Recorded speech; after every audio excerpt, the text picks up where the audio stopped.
ভাইয়া, কি হলো ঋতু, তোর মন খারাপ কেন? আমার ভিসা হয়ে গেছে, আমি বিদেশ চলে যাচ্ছি পড়াশোনা করার জন্য, কিন্তু আমার একদমই ভালো লাগছে না তোমাদেরকে ছেড়ে চলে যাব বলে। তুই যে কত লাকি জানিস, এই যে দেশের বাইরে যাবি, পড়বি, নতুন কিছু শিখবি, এটা শুধুমাত্র তোর জন্য না, দেশের জন্য অনেক বড় একটা সুযোগ। কিন্তু ভাইয়া, দেশের জন্য আমি তো পড়তে যাচ্ছি। তুই কি জানিস, আমাদের দেশের লাখ লাখ ভাই বোনেরা দেশের বাইরে দিনরাত পরিশ্রম করে আমাদের দেশে টাকা পাঠায়, আর এই টাকা দিয়ে আমাদের দেশের অর্থনীতি চলে, বাবা মায়ের স্বপ্ন পূরণ হয়, আর এরাই হচ্ছে আমাদের রেমিটেন্স বীর। আপনাদের পরিবারে যারা প্রবাসী আছেন তাদের সবাইকে জানাই স্যালুট।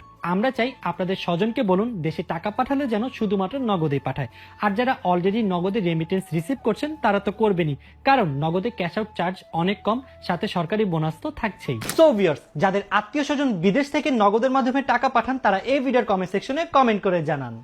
আর ইনবক্সে আপনাদের নাম, জেলা, মোবাইল নাম্বার দিয়ে প্রবাসী কে, উনি কোথায় থাকে আমাদের লিখে পাঠান।